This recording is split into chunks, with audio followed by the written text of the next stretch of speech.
Federal taxes. There are four kinds of people in America when it comes to taxes. First, there's people who don't know anything about taxes and do not like them.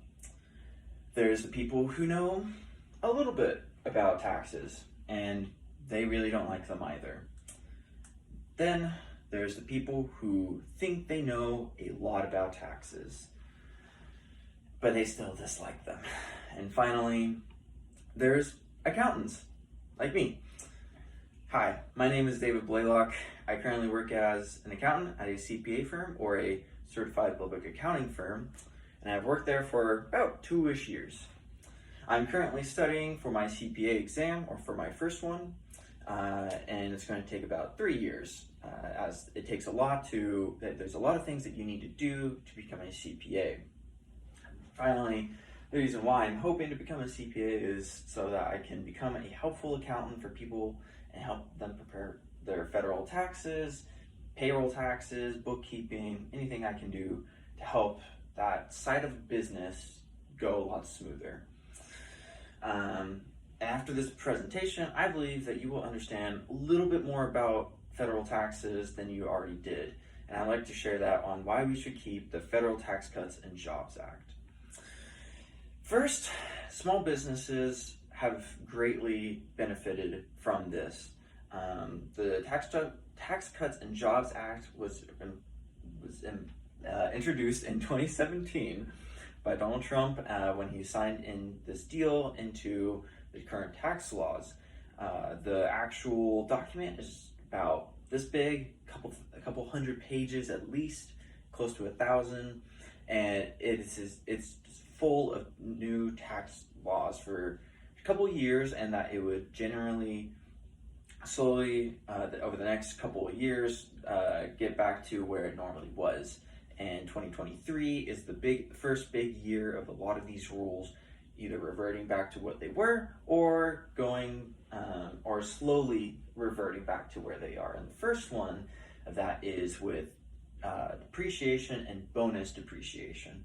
As of right now, in 2022 taxes, businesses and individuals who own a business, either a farm or there may be a business that they do at home, were able to create these bonus depreciation when they have assets of $2,500 or less, and it would depreciate that whole asset that year. You would get the complete deduction, and it greatly helped small businesses specifically who didn't have a bunch of income and struggled to maybe have sales, especially during COVID. And so they were able to have these show up on their tax returns, and it was great. And so with the Tax Cuts and Jobs Act ending, this would make a lot of small businesses get back into struggling to make ends meet with having high income and low deductions, which is good. It just tax-wise, it looks differently. Next, there's the individuals. Yes, that means you. Over the last couple of years, you have saved hundreds to maybe a couple $1,000s because of the Tax Cuts and Jobs Act, as it increased the standard deduction for both single and married filing jointly tax preparers, so people who are either married or people who are not currently married. York and Mercenio, the Tax Cuts and Jobs Act simplified the filing process for millions of households, as all the tax brackets went from about what they were, it was like 10, 15, 20, 32, 37 and a half, and all of them except for the 10% decreased by about 2 or 5%. And so they were about that much better than they were before, and that can save multiple $1,000s. And then finally, individuals with children also noticed higher tax credits for the child tax credit. In the coming years, this credit will decrease for families, according to Floyd, and this will make it harder for people with children to get tax savings. So, the satisfaction and the solution to this. The TCJA, or the Tax Cuts and Jobs Act, helped save individuals from all the tax brackets an average of a few $100s, according to how the TCJA changed tax of families with children. And why would we want to get rid of this? Well, a possible objection to keeping the plan is that if this would continue forever, the federal government will gain a larger national debt from about 226% of the current GDP to about 261.1%, just in about less than 30 years from now. Currently, none of these rules are set to extend further than 2026. But objection to the possible counter argument to extending this is that, yes, the federal debt may increase slowly or drastically at the farther we keep this, but the government has multiple ways that it can lower the national debt, and either they are trying to, or it's not a main focus for them. They are currently focusing on what they are doing, and that's why maybe it's not going up. And a few things that they can do is increase the retirement age for individuals, which definitely sucks. It would really suck. And then another way is to try to go through all the loopholes that people have in taxes and really crack down on those and make those loopholes not exist. So, if this is re-implemented, what does this do? Small businesses would be able to continue their bonus depreciation every year. They get a new asset of $2,500 or more. And this would be able to generate losses, which goes into their individual tax returns. And depending if it's like a partnership or an S corporation, that can really help them, their individual return, look a lot better. It looks a lot better while maybe they still earn a lot of actual revenue.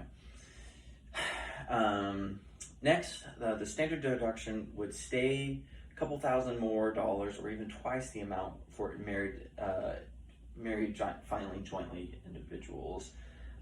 And this is great because about 85% of Americans, since the TCJA came into effect, was about 85-ish% of Americans don't itemize anymore. And itemizing is when you take a certain amount of expenses like mortgage interest, property taxes, medical expenses, contributions to charities, things like that. It takes all of that into account, and it takes a certain percentage of however much money your adjusted gross income, or AGI, is, which is a certain line in the tax return. I believe it's line 17. And then finally, with families who struggle with their income, who have multiple children, continuing these tax credits helps them be able to spend more money on their kids, or make sure that their kids don't have to go through such a hard life. And so, what can you do when it comes to federal taxes? The main thing you can do is participate in voting during the general election and primary election every 2 to 4 years. This allows you to put your vote in for the people who you think want, or that are saying that they want to keep these rules.